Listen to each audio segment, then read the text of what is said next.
जानते हो कपड़ों का सबसे महंगा ब्रांड कौन सा है? इंडियन आर्मी की वर्दी। देश के गद्दारों को ऊपर वाला भले ही माफ कर दे, लेकिन एक फौजी किसी भी कीमत पे, यहां तक कि अपनी जान की कीमत पे भी उसको कभी माफ नहीं कर सकता। करोड़ों कमाने वाले भी ये वर्दी नहीं कमा सकते। दुनिया के जो बड़े बड़े करोड़पति अरबपति बन के बैठे हैं ना, जो जिनको आप टीवी पर सिनेमा में हीरो बने हुए देखते हो, वो भी नहीं है उस वर्दी को कमाने के लायक। क्योंकि वो वर्दी भाई पैसों से नहीं मिलती, वो पैसे में नहीं बिकती। अगर पैसों में बिकती तो हर कोई पहन के घूमता और अपने आप को फौजी बोलता। उस वर्दी को अगर कमाना है ना, तो पैसा नहीं चाहिए, पैसा नहीं बनाना उसके लिए, उसके लायक बनना है। अगर उस वर्दी को कमाना है ना, तो खुद की जिंदगी, खुद की माँ की खुशी और अपने बचपन के सभी दोस्तों के साथ को कुर्बानी पे लगाना पड़ेगा। और इस कुर्बानी की हिम्मत जिसमें होती है, वही फौजी बनने के लायक होता है। अगर इस वर्दी को कमाना है ना, तो खुद को हर मोह माया से बाहर निकालकर आग में तपाना है। कितना बड़ा दिल होता है उस माँ का जिसका बेटा या बेटी डिफेंस में होते हैं। कुछ पंक्तियां बोलना चाहता हूं मैं उन सब खुश नसीब और हिम्मत वाले युवाओं के लिए जो अपने आप को उस वर्दी में देखना चाहते हैं कि ये आग जलती है तो जलने दे, ये आग जलती है तो जलने दे, माँ अब मुझे तू फौजी बनने दे।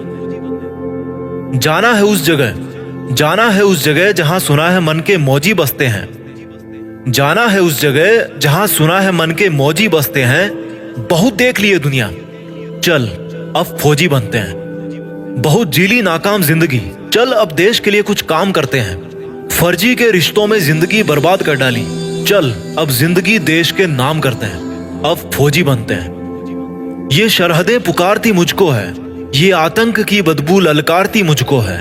जब लिपट जाऊं तिरंगे में तो मुझे आबाद कहना, जब लिपट जाऊं तिरंगे में तो मुझे आबाद कहना।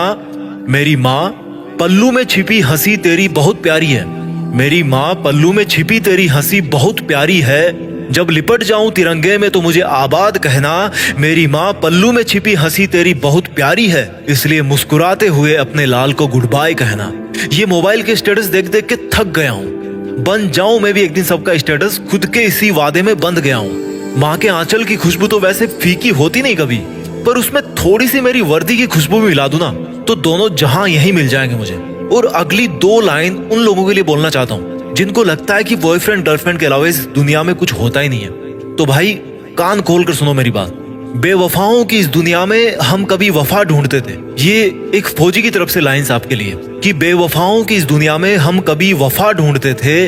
बड़े नासमझ थे जो रेगिस्तान में कमल ढूंढते थे। अरे बेवफा तुम्हारे लिए हम मरने का वादा करते थे ना, अरे बेवफा तुम्हारे लिए हम मरने का वादा करते थे ना। लेकिन सुन, इस वर्दी के लिए तो बार बार पैदा होकर मरने का मन करता है। और जो युवा ये बोलते हैं ना कि मेरी तो लाइफ में यार बहुत समस्या है, मैं क्या करूं समझ नहीं आ रहा, तो उनको केवल दो लाइन में मैं समझा दूंगा कि भाई कि तुम्हारा दुख ना बहुत छोटा है, बहुत छोटा है यार। कि हमने समंदर को भी सूखते देखा है, हमने समंदर को भी सूखते देखा है, जब जब मेहंदी वाले हाथों ने मंगलसूत्र उतार के रखा है। जिंदगी में समस्या किसके पास नहीं है, पर एक वो इंसान भी है जो फौजी की वर्दी में हर समस्या का सामना करके अपना फर्ज निभाता है, लेकिन फिर भी रोता नहीं है, मुस्कुराता है। वो फौजी जो हर बार छुट्टी से वापस आते समय यही बोल के आता है कि जल्दी फिर लौट के आऊंगा।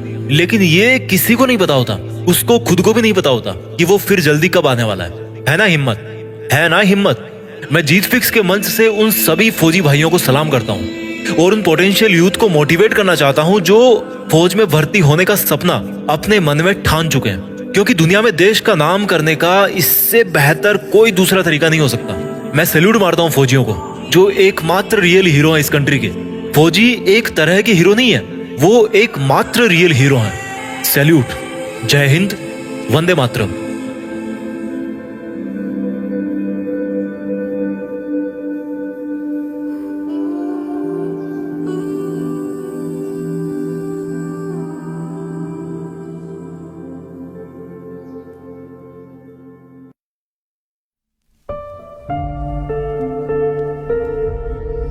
जीत फिक्स।